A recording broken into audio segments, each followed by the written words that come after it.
Hello everyone, this is Earth Archives. Do you remember the De Beers diamond ad? Why has the once powerful diamond tycoon almost disappeared from people's sight now? Let us find out what happened. Before the show starts, please help subscribe, like and turn on the little bell. This will help the Earth Archives grow. The show starts. Diamonds are often seen as the ultimate symbol of love, wealth and status. However, their value is not as intrinsic as many believe. This article explores the intricate strategies employed by De Beers to transform diamonds from relatively common stones into precious gems with staggering prices. Through a combination of marketing genius, tight supply control, and cultural manipulation, De Beers created a lasting illusion of rarity and desirability that has persisted for over a century. The beginnings, discovery, and early control. The story of De Beers begins in the late 19th century when diamonds were discovered in South Africa. The influx of diamonds threatened to flood the market, potentially devaluing them. Cecil Rhodes, the founder of De Beers, quickly moved to consolidate diamond mines under one company, establishing a near monopoly on diamond production. By controlling the supply, De Beers could manage prices and prevent the market from becoming oversaturated. The marketing masterstroke: a diamond is forever. One of the most significant moves by De Beers was the launch of an advertising campaign in 1947 with the slogan, "A diamond is forever." This campaign was the brainchild of N.W. Ayer and Son, a leading advertising agency. The slogan suggested that diamonds, like true love, were eternal and unbreakable. This association with romance and permanence was a masterstroke that embedded diamonds deeply into Western culture as the quintessential symbol of marriage and commitment, creating demand. Engagement rings. Before the 20th century, diamonds were not the standard choice for engagement rings. De Beers' campaign aimed to change that. By the mid-20th century, it became customary for men to propose with a diamond ring. De Beers' advertisements reinforced the idea that the size and quality of the diamond were directly proportional to the man's love and commitment, creating a social expectation and, consequently, a massive market. The illusion of scarcity. To maintain high prices, De Beers meticulously controlled the supply of diamonds. The company stockpiled diamonds and released them strategically to create the illusion of scarcity. By holding back large quantities, De Beers could prevent market saturation and keep prices high. This artificial scarcity ensured that diamonds remained a luxury item, accessible only to those who could afford to pay a premium. The role of Hollywood and celebrity endorsements. Hollywood played a crucial role in perpetuating the diamond myth. De Beers partnered with film studios to feature diamonds prominently in movies. Celebrities were often seen wearing stunning diamond jewelry, further cementing the association between diamonds and glamour. These endorsements created aspirational value, making diamonds desirable to the masses who saw them as symbols of success and sophistication. Expansion into new markets. As the Western market became saturated, De Beers turned its attention to new markets. In the latter half of the 20th century, the company launched aggressive marketing campaigns in Japan, China, and India. By adapting their marketing strategies to local cultures and traditions, De Beers successfully introduced the concept of diamond engagement rings to these regions, expanding their consumer base and maintaining global demand.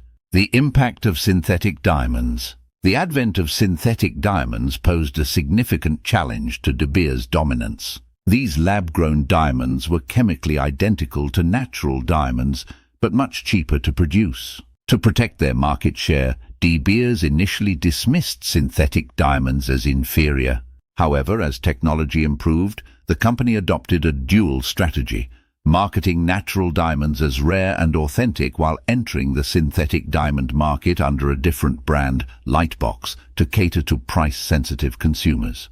Consolidating power. Under Rhodes's leadership, De Beers controlled nearly all diamond production in South Africa by the early 20th century.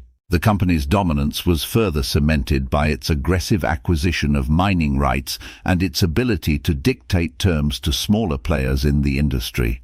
This consolidation of power allowed De Beers to control the supply and price of diamonds, laying the foundation for its future success. The monopoly machine. Supply control. De Beers' strategy was simple yet effective.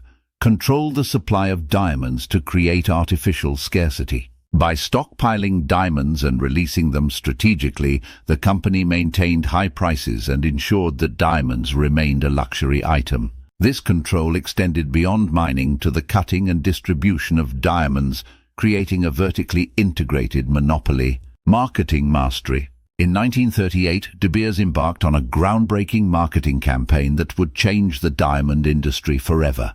The slogan, "A diamond is forever," was introduced, linking diamonds with the concepts of eternal love and commitment. This campaign, coupled with aggressive advertising and product placement, embedded diamonds deeply into Western culture as the ultimate symbol of romance. The dark side of De Beers. The shadows of corruption. Behind the scenes, De Beers' dominance was maintained through a complex network of corruption and collusion. The company's influence extended to governments, regulators, and industry players, ensuring that its monopoly remained unchallenged. Government collusion. De Beers' relationship with various governments, particularly in Africa, was fraught with corruption. The company often struck deals with corrupt officials, securing favorable terms for mining rights and avoiding regulatory scrutiny.